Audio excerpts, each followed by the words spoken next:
En France, c'est le premier procès depuis le début du scandale des violences sexuelles dans le périscolaire parisien. Un animateur de 47 ans comparé aujourd'hui devant le tribunal correctionnel de Paris pour harcèlement et agression sexuelle sur des fillettes de 10 ans. Bonjour Noémie Schulz, c'est vous qui suivez pour France Info ce procès justement. Alors qu'en est-il, que faut-il en attendre ?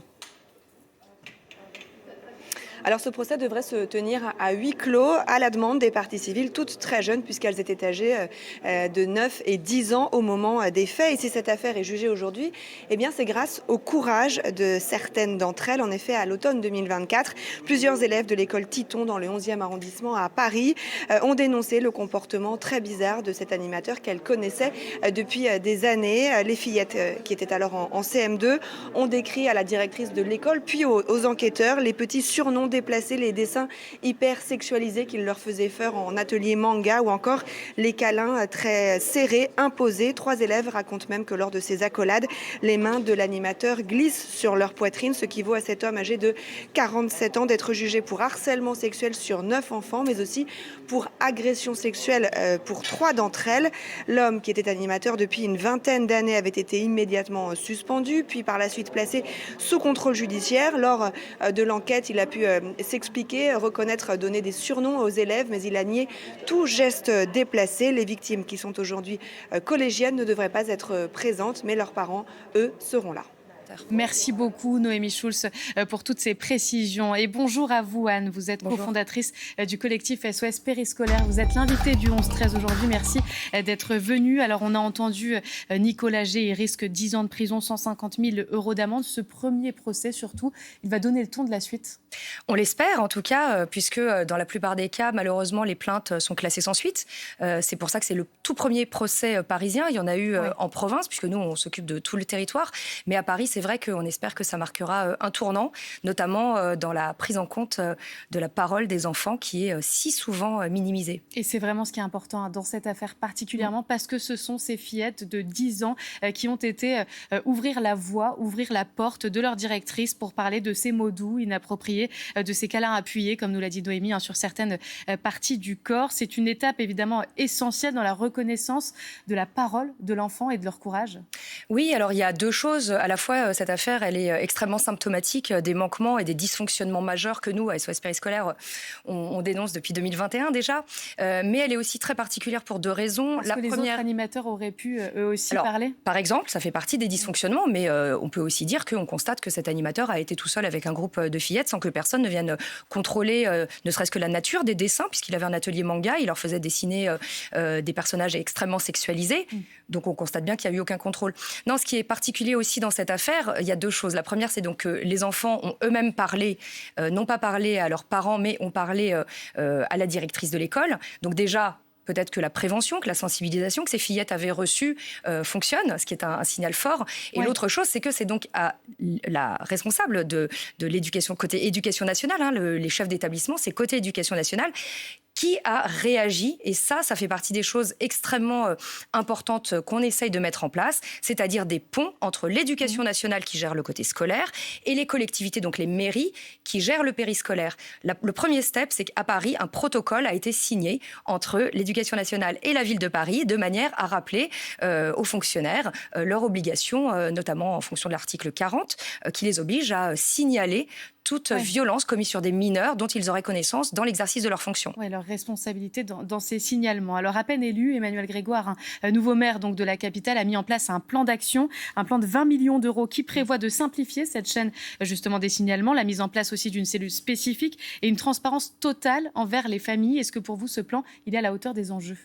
Alors, à la fois oui et non. C'est un plan que nous, on a trouvé assez ambitieux, qui reprend aussi des propositions qu'on lui avait faites, puisque M. Grégoire nous avait reçus, on a été les premières. Donc, on s'est senti très entendus, notamment quand il reprend ce qui pour nous est un incontournable, c'est la culture du signalement. Signaler, ce n'est donc pas dénoncer, c'est bien protéger. En revanche, aujourd'hui, les parents parisiens crient d'une seule voix. Merci M. Grégoire, mais dans les écoles parisiennes, aujourd'hui, rien n'a changé. On a donc, sur initiative des parents du 10e arrondissement, lancé une lettre qui, normalement, devrait arriver justement à la mairie de Paris, chez M. Grégoire, aujourd'hui même, qui a été co-signée par près de 4000 personnes. pour demander donc les mesures en fait qui manquent, des mesures très concrètes que nous parfois au collectif on demandait depuis 2021. La première, c'est par exemple le trombinoscope. Les parents parisiens, mais sur tout le territoire, veulent savoir qui s'occupe de leurs enfants et quand on veut pouvoir voir leur visage et notamment, en cas de problème, pouvoir les identifier. Il y a encore trop de plaintes que les parents sont forcés de déposer contre X. Donc, voilà, ça, c'est quand même une mesure qui semble accessible. Banal, et pourtant, c'est toujours pas mis en place. L'autre chose qu'on demande, et notamment ces parents du 10e, c'est que les groupes d'enfants soient réunis de manière à ce qu'il n'y ait plus jamais un animateur seul avec un groupe d'enfants. Et donc, ça permet de ne pas embaucher, puisqu'on sait que le sous-effectif est chronique, que les suspensions qui se multiplient n'ont fait que creuser en fait ce sous-effectif, en tout cas à Paris, et que donc on peut réunir les groupes de manière à ce que 2 adultes soient ensemble et puissent s'observer les uns les autres pour éviter des problèmes. Et puis en dernier lieu, évidemment, cette transparence dont vous parliez, qui n'est pas encore complètement généralisée. On assiste maintenant quand même à plus d'emails pour que les parents soient au courant quand une plainte est déposée et puissent reconnaître les signaux faibles chez leurs enfants. C'est une sorte de recherche de victimes en fait quand on fait ça.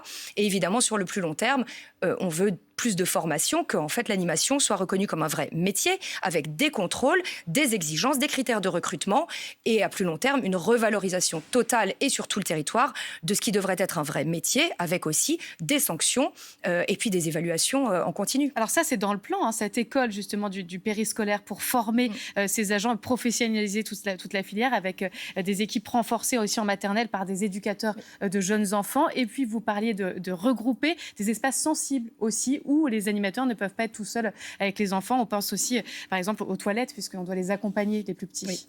Oui, effectivement, il y a cette partie que M. Grégoire a appelée le côté immobilier, c'est-à-dire faire des travaux dans les écoles pour qu'il n'y ait plus ces petits recoins. On a dans de trop nombreuses affaires des enfants qui remontent ces choses de manière très précise. Ils appellent ça parfois la prison. Il y a des salles comme ça qui deviennent des endroits vraiment trop isolés, en fait. Donc ça, c'est une bonne chose. J'ai parlé de ça sur la formation parce que nous, on travaille au national. Donc ça, ce sont les mesures pour Paris, les Parisiens. Nous, ce qu'on veut, c'est que Paris soit un territoire pilote. Parce que nous, ce qu'on veut, c'est que tout Paris tout le territoire français puisse bénéficier des mêmes mesures. Les enfants doivent pouvoir être accueillis dans les mêmes conditions de sécurité, que ce soit en Ardèche ou à Paris. Et effectivement, et pourquoi c'est important? Parce qu'on a vu les chiffres, vous les avez peut-être aperçus d'ores et déjà, et ça montre à quel point ces violences sexuelles, elles sont systémiques. En tout cas, c'est un terme qui semble approprié quand on voit ce chiffre. 78 animateurs ont été suspendus depuis le mois de janvier, donc 2026, dont 31 pour suspicion de violences sexuelles. Donc évidemment, il y a urgence à agir. Vous nous avez dit que vous aviez donc écrit avec les parents cette lettre qui doit arriver sur le bureau d'Emmanuel Grégoire aujourd'hui, parce que ce plan qui a été annoncé, il met du temps aussi à se mettre en place. Non, c'est pas juste ça, c'est parce que vraiment il manque ces mesures. Il y a des trous dans la raquette pour changer concrètement quand on dépose son enfant à l'école, qu'on voit peut-être plus d'animateurs ou des profils qui sont plus rassurants, et puis des mesures vraiment... Tout ce qui peut être fait dès maintenant. Tout ce qui peut être fait vraiment très concrètement, que les parents puissent mesurer, parce que finalement les investissements, ils ne vont pas les sentir tout de suite, en effet. Alors, à la mi-mai, normalement, il y a cette convention citoyenne aussi pour réfléchir à une réorganisation du périscolaire. Elle permettra de rassembler tous les acteurs de la filière, et ça, on voit à quel point c'est important quand on vous écoute, et d'aborder tous les sujets, y compris celles un peu polémiques des caméras. Est-ce que vous y êtes favorable, par exemple, à de la vidéosurveillance? C'est ce que réclame le groupe Paris Liberté dans les plus de 620 écoles de la capitale, et c'est un montant qui serait estimé à moins de 10 millions d'euros. Oui, alors justement, si en claquant des doigts, toutes les écoles pouvaient être équipées des dizaines et des dizaines de caméras qui sont nécessaires pour couvrir tous les recoins des écoles, et que tout ait été réglé au niveau légal, etc., on ne serait pas, SOS Périscolaire ne serait pas opposé à cette mesure.